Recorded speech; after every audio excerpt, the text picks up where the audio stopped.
Let's see. Tom, you're going first? All right, thank you. So, Mayor and Council, I'd like to just provide some legal context for this project and for your discussion this evening and explain some of the state law constraints that limit your authority over this project. So for many years, the state legislature has stated that there isn't enough housing in California. And over the last several years, the legislature has passed a number of laws that incentivize housing projects.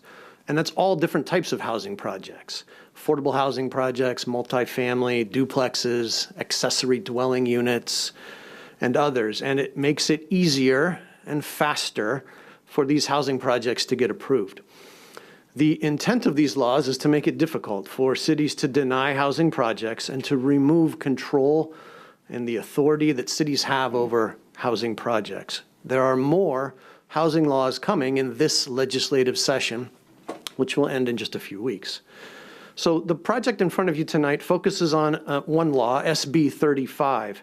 And while that's the main law that applies here, it's important to take a broad view and look at SB 35 not just in a narrow vacuum, but more broadly in the context of other housing laws that the legislature has adopted. So briefly, I'd like to touch on a few of those other housing laws.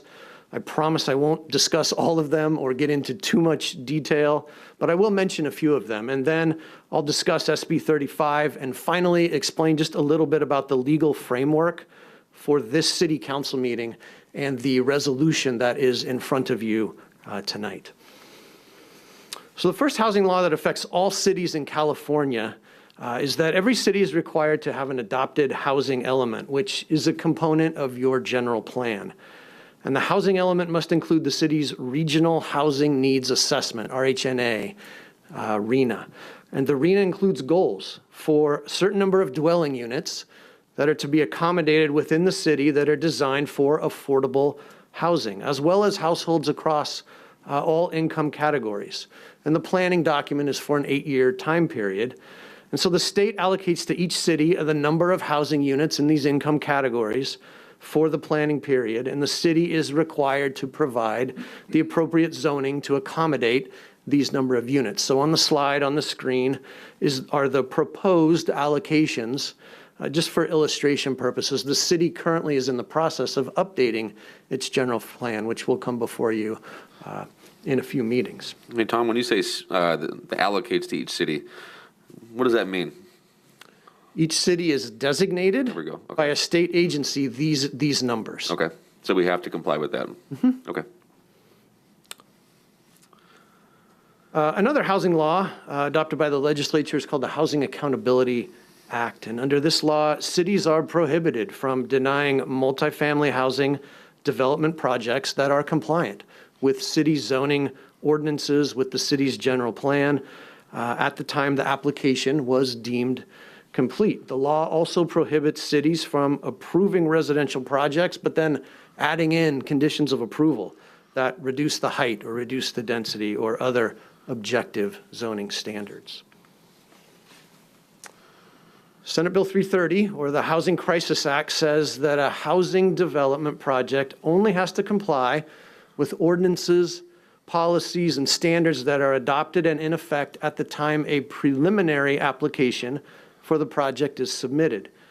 So the development standards that a city has in place when a preliminary application is submitted are frozen. And those are the only standards that can be applied to a project. This law also prohibits cities from removing housing as a permitted use, and also says cities can't make changes to the zoning code development standards that reduce the intensity of the land use on those properties, such as the setbacks or the lot size or the building height.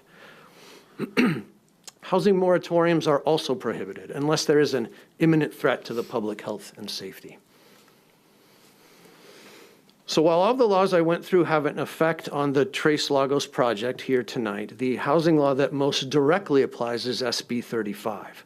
And it creates a process for developers of affordable housing projects to request streamlined, just fast approval and ministerial approval for their projects. Can you expound on ministerial, please?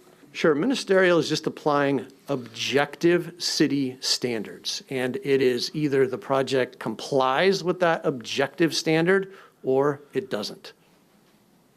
Meaning the staff, it can be approved at a staff level, correct? It can be approved at a staff level. In fact, it is approved at a staff Okay. level. SB 35 projects, or projects that qualify for SB 35 processing, are exempt from environmental review, from CEQA review, which greatly speeds up the process as well. And projects that meet these eligibility requirements, it removes the city's discretionary authority to approve or deny affordable housing projects. So the approval is ministerial, which means if the project complies with city objective standards, then it gets approved. City standards means the objective zoning and the objective design standards, which are standards that involve no personal, no subjective judgment, and that they're written and they're verifiable. This means the law does not allow the city to apply subjective standards to the project, such as whether the project is harmonious with the surrounding community, meaning is it a good fit? Is it a good location? Is it consistent with the neighborhood character? Those types of subjective standards are often applied to other development projects, but can't be applied to an SB 35 project.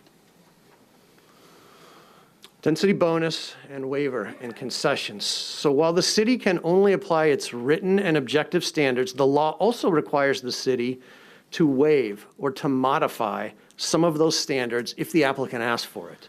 And here, the applicant has asked for waivers, which are explained in the staff report. The density bonus law allows a developer to get a higher density, to get more units than the zoning allows, and also allows developers to get concessions or waivers from development standards for housing projects that provide a certain level of affordable housing. The amount of the density bonus, or the amount of the increased number of units, and the number of concessions varies depending on how many affordable units are proposed. There are two things an applicant automatically gets under this law if requested. One is the density bonus, meaning there's more units. This project is asking for approximately 18 more units. The second is a lower parking requirement. This project is asking for a lower parking requirement, as is explained in your staff report. In addition, the density bonus law entitles this project to receive 4 concessions and an unlimited amount of waivers from development standards. Here, the applicant is requesting 4 concessions, 3 waivers from the standards.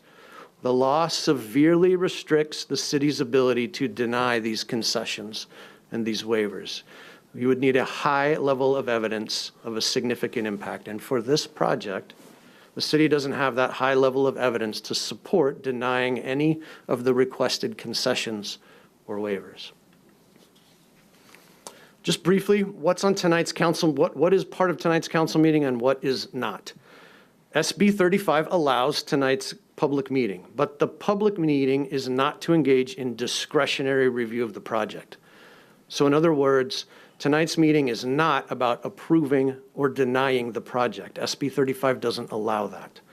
SB 35 does allow the council to hold this public meeting, discuss the project, listen to public comment. The discussion and the authority of the council is limited to whether this project complies with city's written, reasonable, and objective development standards, as well as the concessions and the waivers that are requested by the applicant. SB 35 also says the council meeting shall not in any way inhibit, chill, or preclude the ministerial approval of the project. The resolution that is before you is on the applicant's request that you waive some of these development standards. The resolution is not approval or denial of the project. And under the housing-related laws and density bonus laws, the applicant is entitled to receive these waivers and these from the development standards. 2 non-housing issues that may be relevant for tonight's discussion. 1, the applicant's grant funding. As with all development projects, the city doesn't have any review or approval authority over the applicant's financing sources, whether those are state or federal grant funding or whether it's traditional project financing. Second one is project residence.